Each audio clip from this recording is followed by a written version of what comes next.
You had broken down, not everyone has a pool, but when y'all are inspecting, it's home, yard, and then pool if it applies. Why don't builders have a valve to each one of those separate? So when you have a house leak, you can shut that off.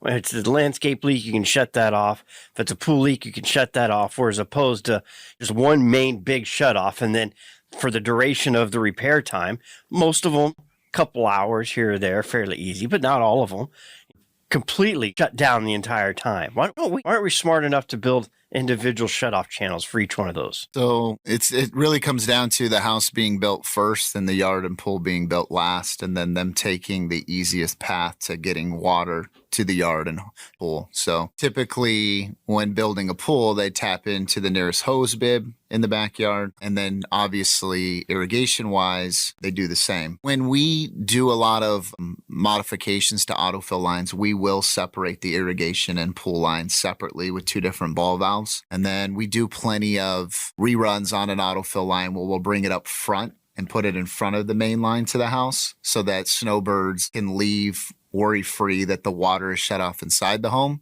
but still accessible to the yard and pool. That makes sense, how that order of progression. And to the landscape, there generally is we'll put a shut off before the backflow valve. But that's one thing that I was like, why? But so y'all do run all the way back to in front of that shut off valve for your autofill lines if the client requests. Correct. Yep, there's a way to do it, certainly. And for that snowbird, that gives them the opportunity to shut that water off to the entire house. You're not going to have a supply flex on your toilet, your washing machine, or anything else break, a water heater. You're not going to suffer any of that anxiety. Correct. Pool and the lawn continue right along. That's correct. Now, obviously, if a new pool or a new home is being built, they certainly could do this up front. They just don't, probably for cost reasons and just don't think to ask. I don't think to ask for sure.